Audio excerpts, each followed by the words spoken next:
Hello friends, welcome back once again. Friends, मैं हाजिर हूँ लेकर आप लोग के लिए एक इम्पोर्टेंट चैप्टर, और चैप्टर का नाम है the unity of Indian culture. अर्थात क्या, हमारी जो इंडियन कल्चर है, भारतीय जो रीति रिवाज, परंपरा, जो संस्कृति है, उसकी एकता के बारे में यह चैप्टर है, जो कि हुमायूं कबीर के द्वारा लिखी गई है। यहाँ पे जो चैप्टर है हुमायूं कबीर के द्वारा आपका लिखा गया है, और इनके द्वारा लिखी हुई इस चैप्टर के बारे में हम लोग जानकारी प्राप्त करने की कोशिश करेंगे कि यह चैप्टर इम्पोर्टेंट क्यों है। इस चैप्टर की अगर आगाज करेंगे तो पहले जानेंगे हम इंडियन कल्चर के बारे में, कि हमारी जो संस्कृति है, हमारी जो सभ्यता संस्कृति है, वो क्या कहना चाहती है, यानी क्यों हमारा जो कल्चर है वह औरों से स्पेसिफिक है। साथ में इस चैप्टर में हम लोग जानेंगे कि कल्चर और सिविलाइजेशन में क्या डिफरेंस है। कल्चर और सिविलाइजेशन में क्या डिफरेंस है, अर्थात कि संस्कृति और सभ्यता में क्या डिफरेंस है।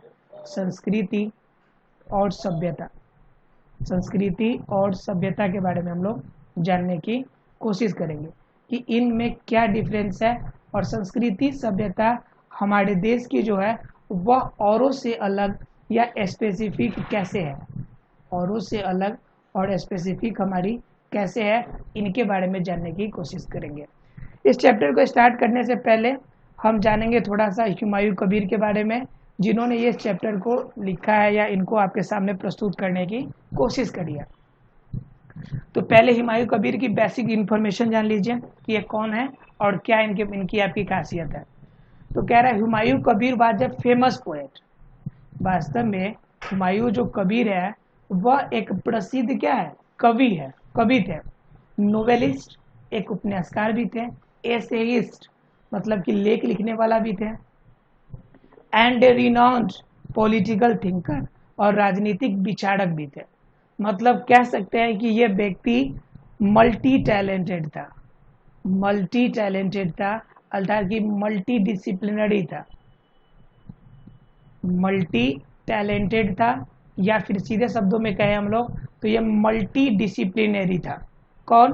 तो आपका हुमायूं कबीर, क्योंकि एक कवि के रूप में भी वर्क किया, अर्थात कि एक कवि भी थे, एक उपन्यासकार भी अच्छे थे, एक एसेइस्ट भी थे, और साथ में एक राजनीतिक विचारक भी थे। कह रहे he was a cabinet minister of for scientific Oxford product. कह रहे हैं scientific research and cultural affairs during Nehru's prime ministership. कह रहा है कि he was a cabinet minister, वह एक क्या थे, कैबिनेट मिनिस्टर थे for specific research and cultural affairs. कह रहा है कि वह एक प्रसिद्ध कैबिनेट मिनिस्टर भी थे। He was a cabinet minister for scientific research and cultural affairs.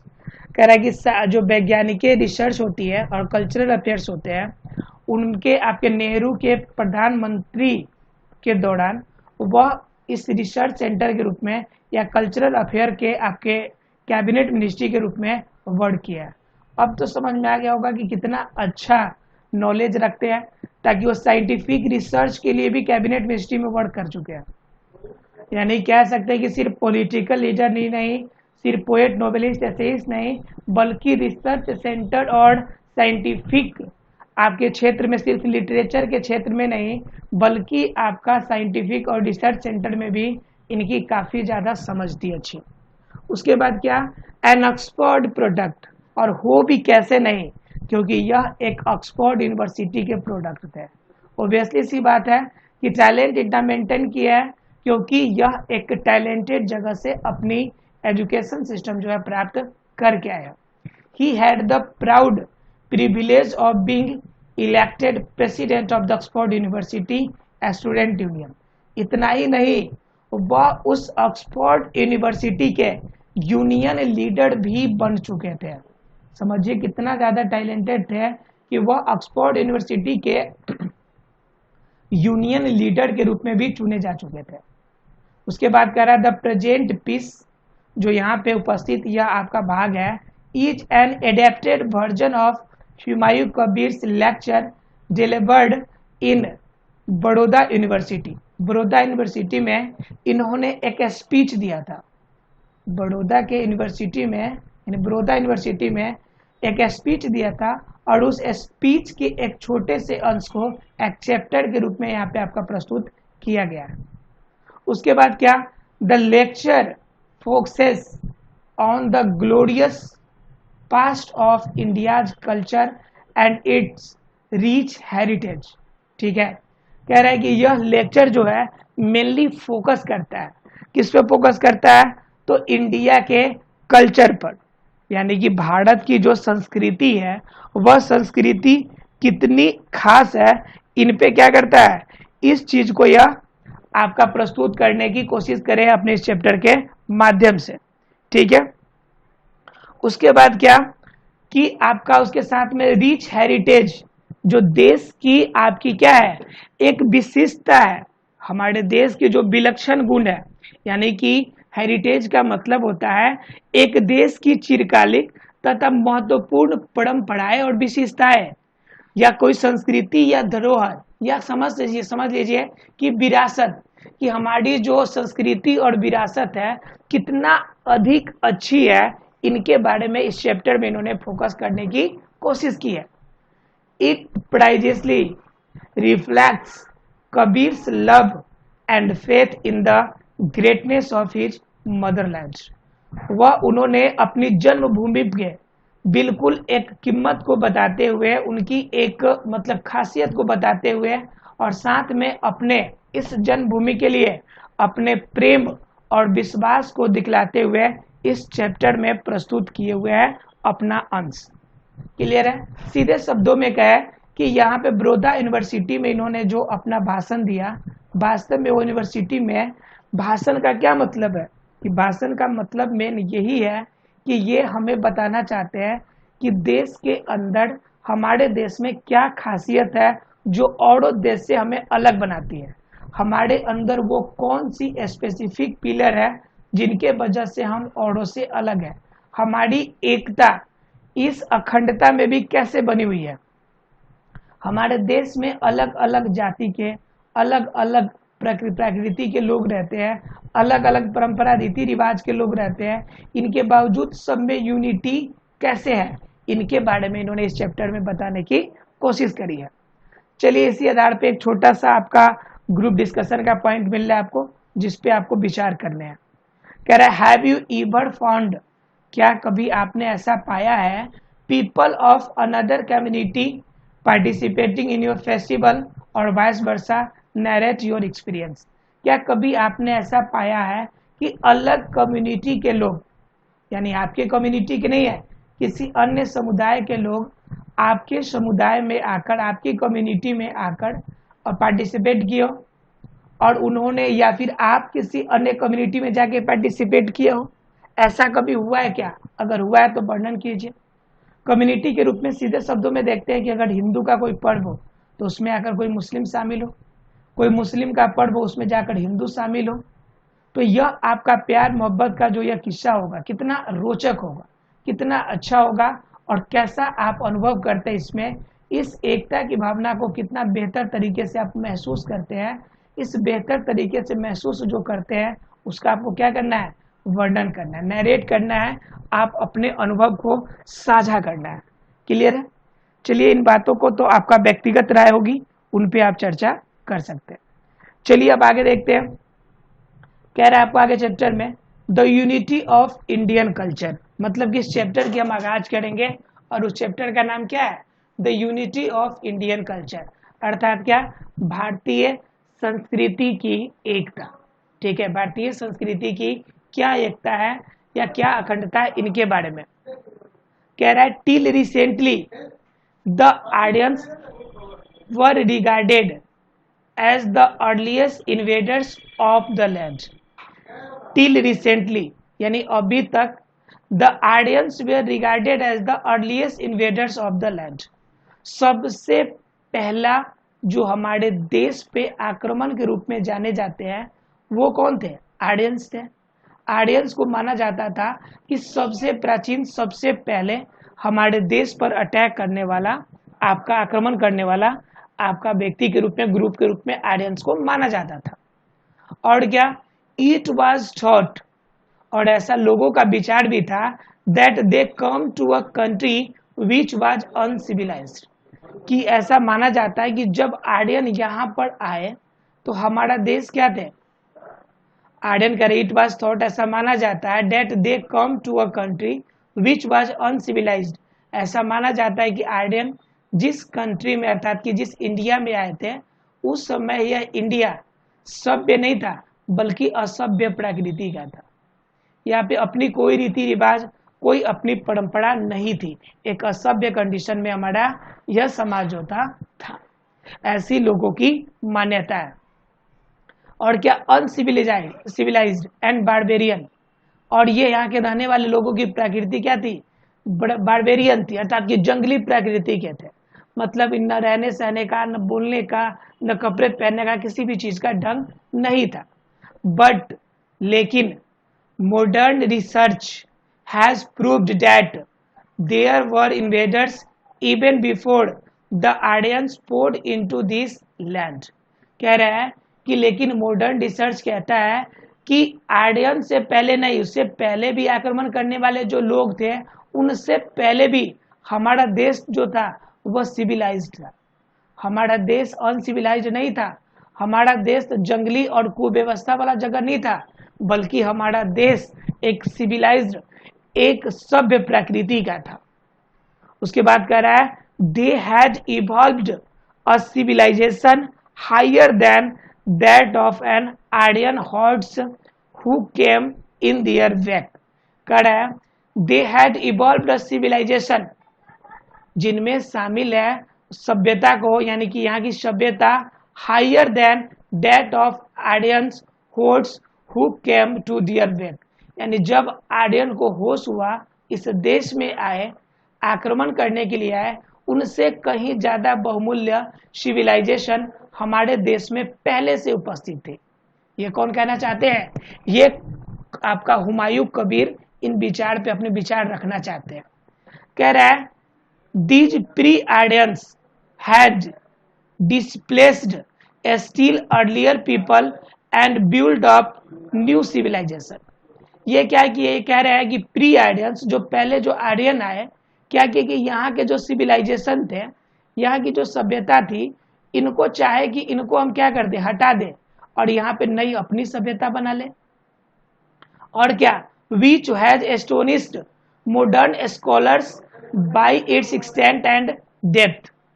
ठीक है, वह उन सभ्यता को डिस्प्लेस करने की कोशिश कर रहे थे, which has astonished modern scholars, जो आधुनिक विद्वानों को भी चकित कर देने वाला था, by the extent and depth, जिनकी गहराई और जिनकी क्वालिटी इतनी बेहतरीन थी कि वह आधुनिक विद्वानों को भी विचलित कर देने वाला था, इतनी बेहतरीन सिविलाइजेशन था। इस सिविलाइजेशन को प्री आर्यंस जो थे, यानी पहले जो आर्यंस है, इसे डिस्प्लेस करके हटा के अपनी सभ्यता लाने की कोशिश कर रहे थे। आगे कह रहा है, the Aryans invasion repeated the process and led to fresh infusion of the old with the new. वास्तव में आर्यन जो आक्रमण किए, वो चाहते थे कि जो ओल्ड सिविलाइजेशन है उसको न्यू सिविलाइजेशन से क्या कर दे, हम कवर्ड अप कर दे, और यहाँ पे पुरानी सभ्यता को नष्ट करके अपनी नई सभ्यता लाए। उसके बाद क्या कह रहा है, this continued with the successive inroads of fighting races who came to conquer but remained to lose themselves in the Indian racial cauldron. क्या कह रहा है, दिस कंटिन्यूड, यह जारी रहा, with successive inroads of fighting races, इन्होंने यहाँ के जातिगत लोगों से लड़ने की कोशिश करी, हु केम टू कनक्यूर, जिनकी जीत हुई, but remain to lose themselves, लेकिन उन लोगों ने खुद को खो दिया, in the Indian racial cauldron. ठीक है, भारतीय जातिगत जो कढ़ाई थी, इन कढ़ाई में उनकी जो सिविलाइजेशन थी वह गुम हो गई।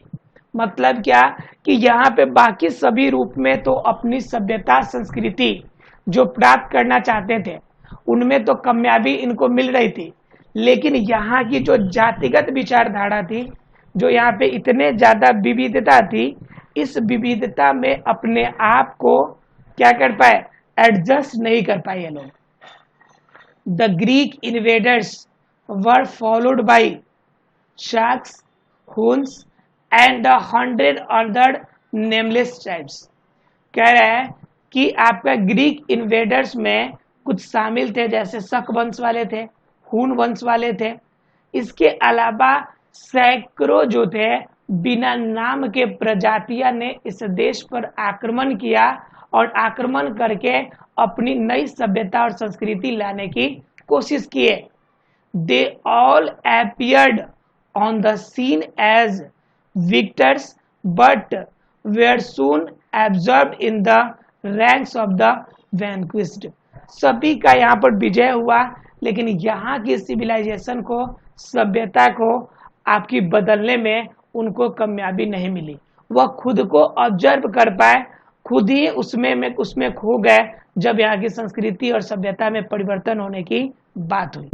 ठीक है, आगे कह रहा है today what ever is India, आज व्हाट एवर इज इंडियन, जो कुछ भी भारतीय के पास है, whether it is an idea, भले ही वो एक आइडिया हो, अ वर्ड एक शब्द हो, अ फॉर्म ऑफ आर्ट या कोई कला हो, या पॉलिटिकल इंस्टीट्यूशन और social custom, is a blend of many different strengths and elements. कह रहे यहाँ पे कोई एक आइडिया क्यों ना हो, कोई एक शब्द क्यों ना हो, ठीक है, कोई कला की बात क्यों ना हो, या फिर कोई पॉलिटिकल, कोई राजनीतिक मामला क्यों ना हो, कोई कस्टम या फिर सोशल आपकी कोई इशूज क्यों ना हो, इन सभी के अंदर अगर हम जाने की कोशिश करें तो यह किसी एक सभ्यता संस्कृति के अंदर नहीं, एक संस्कृति के अंदर बहुत सारे छोटे छोटे जातिगत या फिर अन्य रूपों का एक समागम के रूप में शामिल है। अलग अलग रूप में आपका लोगों का बीच क्या है, यह ग्रुप है, और इन समूह के कारण एक नई क्वालिटी डेवलप हो गया है, और उनसे नए आइडिया, नए वर्ड, नए आर्ट, नए पॉलिटिकल इंस्टीट्यूशन और नए हमारे सोशल कस्टम्स बनते हैं। कह रहे कि जितने कुछ बनते हैं वास्तव में ब्लेंड है ऑफ मेनी डिफरेंट स्ट्रेंथ्स और एलिमेंट्स। यहाँ पे बहुत सारे स्ट्रेंथ्स और एलिमेंट्स का क्या है, एक ग्रुप इसमें शामिल है। कह रहा है in spite of this derivation, in spite of this derivation from many sources and the consequent variety of forms and types, we find a remarkable unity of spirit informing Indian culture throughout the ages। करें in spite of this derivation, इस आपके विचलन के बावजूद, from many sources, अलग अलग स्रोतों से विचलन के बावजूद, एंड द कंसेक्वेंट वैरायटी फॉर्म्स, अलग अलग वैरायटी के अलग अलग तरह के परिणाम होने के बावजूद, types be find a remarkable unity of spirit informing Indian culture throughout the ages. ठीक है, यह युगों युग तक एक नए आपका आगाज के रूप में, विशेषता के रूप में शामिल हुई है। इनफैक्ट वास्तव में it is this underlying unity which is one of the most remarkable features of Indian culture. वास्तव में it is this underlying unity, यह वास्तव में यह एक अंडरलाइंग यूनिटी है, मतलब कि इस एकता का द्योतक है, which is one of the most remarkable features, जो एक क्या है, उल्लेखनीय आपका एक क्वालिटी है ऑफ इंडियन कल्चर, भारतीय संस्कृति की। कह रहा है कि युगों से चला आ रहा यह सिस्टम, जिस पे इसको आपका डेरिवेशन करने के लिए, विचलन करने के लिए आपके अलग अलग स्रोत से लोगों ने कोशिश किया, इसके बावजूद भी इंडियन कल्चर जो है और इंडियन जो सोसाइटी है वह उल्लेखनीय रूप से एक अपनी विशेषता को कंटिन्यू रूप में बनाए रखने में सक्षम है। उसके बाद क्या कह रहा है, in volume and duration, in volume and duration no civilisation. उसके बाद कह रहा है कि in volume, in volume and duration no civilization with the possible exception of the Chinese can bear comparison with the civilization of India. कह रहा है in volume and duration no civilization, कह रहा है कि इस वॉल्यूम और ड्यूरेशन की बात की जाए तो नो सिविलाइजेशन, ऐसी कोई सभ्यता नहीं है with the possible exception of the Chinese, मतलब कि मान सकते हैं कि चाइना इतनी पुरानी सभ्यता को रखता है, लेकिन इसके अलावा संभवतः और कोई सभ्यता इस दुनिया में नहीं है जितनी पुरानी हमारी क्या है, इंडियन सिविलाइजेशन है। Bear comparison with the civilisation of India, यानी भारत की सभ्यता को तुलना करने वाला सामान्य रूप से चाइना के अलावा और कोई कंट्री नहीं है। The area of the land, the number of people, ठीक है, जितना हमारे पास भूमि की आपका विस्तार है, जितना लोग यहाँ पर रखते हैं, द वैरायटी ऑफ रेसेस, जितनी जाति प्रजातियां के लोग यहाँ पे शामिल हैं, and the length of the India's history, और जितना आपका भारतीय संस्कृति इतिहास में जितनी उसकी लंबाई है, मतलब जितना जगह रखता है, आर हार्डली रिपीटेड एल्सवेयर, यह शायद ही कहीं पे भी इतना ज्यादा आपका विस्तार आपको देखने को मिलेगा। कह रहा है the vitality of Indian culture, जो भारतीय संस्कृति की जो मौलिकता है, ठीक है, इज इक्वली अमेजिंग, यह एक विचित्र है, अपने आप में एक अद्भुत है। कह रहा है in spite of 1000 vicissitudes it has survived to the modern day, हजारों आपकी कमियां और समस्याओं के बावजूद, आपका हजारों अड़चने आने के बावजूद आज भी हमारा यह सभ्यता और संस्कृति बिना टूटे बिना बिखरे आज भी वर्तमान में है। यह अपने आप में एक अमेजिंग चीज है। This has been possible only on account of, यह के कारण होता है on account of a sense of Indianness which impose unity on all diversity, यह सिर्फ इस कारण से हुआ है क्योंकि हमारे भारतीयता में एक चीज शामिल है, क्या, कि हमारे पास यूनिटी है ऑन ऑल डाइवर्सिटी, अनेकता में भी एकता की भावना है, and move into one fabric of national life the many stands of different texture colour and quality which have entered here. कह रहा है इसके अलावा वेयर इनटू वन फैब्रिक, और सब के सब एक ही धागे में पिरोए हुए हैं, और national life and many strengths of different textures, अलग अलग आकृति, अलग अलग टेक्सचर के रूप में, अलग अलग कलर्स के रूप में, अलग अलग क्वालिटी के रूप में।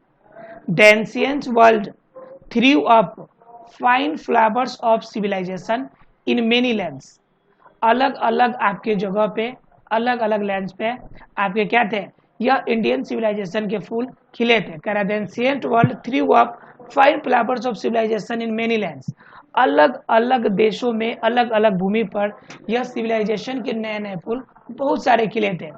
With the exceptions of India and China, Bharat और चाइना के छोड़कर, they are all dead and gone, ये सभी संस्कृति और सभ्यता पनपी और आपकी समाप्त हो गई।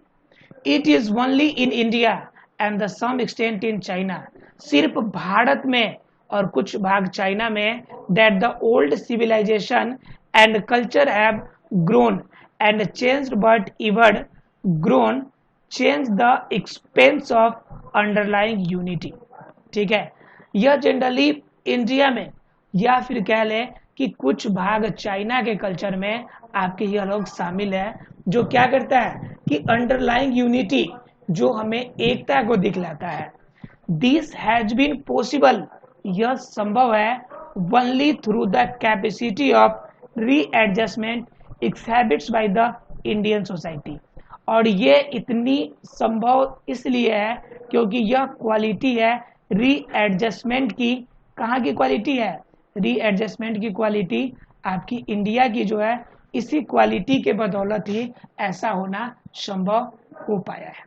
क्लियर है यहाँ तक?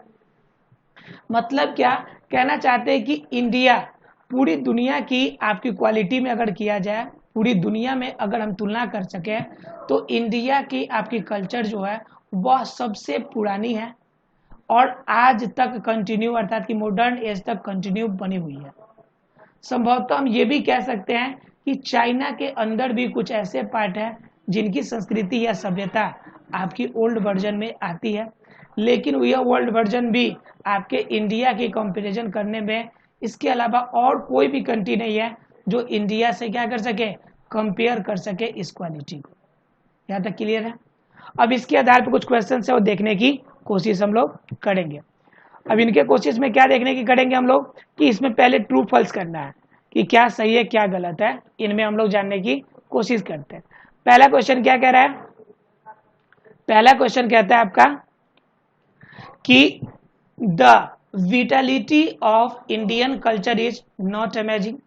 यहाँ की प्रमुखता, जो भारतीय संस्कृति की जो प्रमुखता है वह अमेजिंग नहीं है, कुछ विशिष्ट नहीं है। तो ये तो बिल्कुल गलत बात है, बिल्कुल अमेजिंग है। हमारा हर चीज कल्चर की वह अमेजिंग ही तो है। तो इसलिए फर्स्ट क्या हो जाएगा, हमारा फॉल्स हो जाएगा। The ancient world threw up fine flowers of civilisation in many lands. सही बात है, एंशिएंट वर्ल्ड में बहुत जगह पर नई नई सिविलाइजेशन बनी, यह बात बिल्कुल सही है। भले वो चली नहीं हो, लेकिन क्या हो गई, बहुत जगह बनी जरूर थी। थर्ड नंबर क्वेश्चन कह रहा है the old civilisation and culture have grown up and change only in Japan. कह रहा है कि old civilisation and culture have grown up, वह विकास किया और बदलाव लाया सिर्फ कहाँ पे, जापान में। ये तो बिल्कुल गलत बात है। ये सिर्फ कहाँ हुआ है, इंडिया में हुआ है। और कुछ क्वालिटी की बात करेंगे तो कहाँ मिलेगा हमें, चाइना में मिलेगा। इसलिए थर्ड नंबर आपका रॉन्ग हो जाएगा। फोर्थ नंबर कह रहा है the Aryans were regarded as the earliest invaders of the land. सही बात है, आर्यंस को ही सबसे पुराना क्या माना जाता है, इन्वेटर अर्थात कि आक्रमणकारी के रूप में माना जाता है। तो ये सही हो जाएंगे। उसके बाद कह रहा है कि इनके अपोजिट वर्ड्स लिखने। तो मॉडर्न हो गया, तो मॉडर्न का मतलब आधुनिक, तो ओल्ड का मतलब प्राचीन, या फिर एंशिएंट का मतलब प्राचीन। क्लियर है। उसके बाद क्या होता है, उसके बाद कह रहा है आपका कनक्योर। कनक्योर का मतलब क्या होता है, जीतना।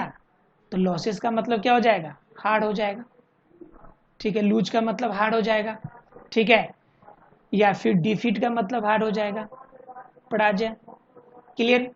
यूनिटी का मतलब एकता होती है, तो डाइवर्सिटी का मतलब क्या होती है, विविधता होती है। डाइवर्सिटी का मतलब क्या होती है, विविधता होती है। पॉसिबल का मतलब संभव होता है, और इम्पॉसिबल का मतलब क्या होता है, असंभव, मतलब जो कभी संभव नहीं होता। तो इसके अपोजिट हो जाएंगे। डेड का मतलब होता है जिन मरा हुआ, तो अलाइव का मतलब क्या हो जाएगा, जीवित हो जाएगा। बात समझ में आ रही है। तो इस तरह से इसके अपोजिट मीनिंग भी हम लोग क्लियर कर सकते हैं। उसके बाद कुछ क्वेश्चंस है, क्वेश्चंस देखने की कोशिश करेंगे। कह रहे हैं who was delivered the speech the unity of Indian culture. वास्तव में यह स्पीच किसने दिया था, तो हुमायूं अकबर ने दिया था। किसने दिया था, हुमायूं कबीर ने। ये कहाँ दिया था, तो बड़ौदा यूनिवर्सिटी में। कहाँ दिया था जी, बड़ौदा यूनिवर्सिटी में। क्लियर है आप लोग को, तो ये बात क्लियर हो जाएगी। सेकेंड नंबर कह रहा है how were the audience regarded till recently. How were the audience regarded till recently.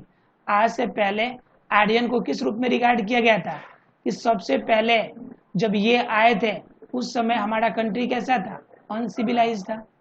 हमारा कंट्री कैसा था, अनसिविलाइज था। और क्या था, अनसिविलाइज के अलावा क्या था, कि हमारा जो था बारबेरियन था। हमारा कंट्री कैसा था, बारबेरियन था। क्लियर। उसके बाद कह रहा है कि how did the pre Aryans build up new civilisation. तो प्री आर्यंस ने क्या किया कि कुछ चेंजेस करके हमारी जो ओल्ड सिविलाइजेशन थी उसको न्यू सिविलाइजेशन, अपने कुछ परंपरा को ऐड करके न्यू सिविलाइजेशन बनाने की कोशिश करी थी।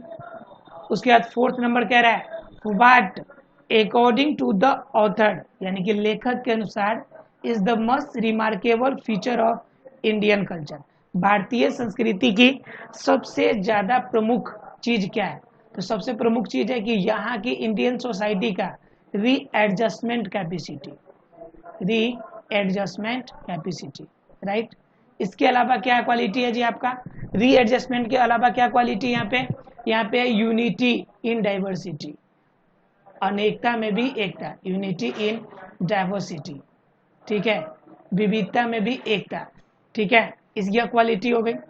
उसके बाद 5th नंबर कह रहा है where has old civilisation and culture grown and changed, कहाँ पे पुरानी सभ्यता आपका बनी और फिर उसमें बदलाव हुए।